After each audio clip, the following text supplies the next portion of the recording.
ఇది కేవలం ఒక ప్రేమ కథ కాదు. ఇది శివుని సహనం, పార్వతీదేవి తపస్సు మరియు ఇద్దరి మదిలో ఉప్పొంగిన అపారమైన ప్రేమ కథ. అప్పటి కాలంలో పార్వతీదేవి శివునిని వివాహం చేసుకోవాలన్న సంకల్పంతో తీవ్రమైన తపస్సు ప్రారంభించారు. నీటికి నోచుకోకుండా చెట్ల చిగుర్లు మాత్రమే తినుతూ హిమాలయాల్లో ఏకాగ్రంగా శివుని ధ్యానం చేస్తూ సంవత్సరాల పాటు కూర్చున్నారు.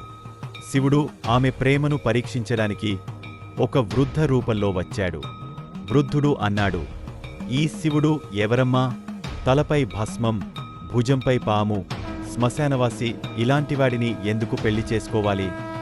పార్వతీదేవి కళ్లలో అగ్నికణాలు మెరిపించాయి. "ఆయననే నా ఆత్మస్వామి. మీరు ఆయనను అర్థం చేసుకోలేకపోయినా నాకు ఆయనే సర్వం" అని నిశ్చయంగా చెప్పింది. శివుడు తన రూపం బయటపెట్టాడు. స్వయంగా స్వరూపంలో వెలిగిపోయాడు. పార్వతీదేవిని చూసి మస్కరిస్తూ అన్నాడు, "నీ ప్రేమకు, నీ తపస్సుకు ముందు నేను తలవంచేను."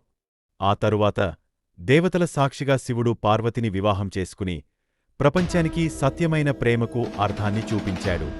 ఈ సంఘటన శివ శక్తుల అజరామర ప్రేమను తెలియజేస్తుంది. ప్రేమ అంటే కేవలం మాటలు కాదు. అది తపస్సు, సహనం, ఆత్మస్వరూపం. మీకు నచ్చితే లైక్ చేయండి, షేర్ చేయండి.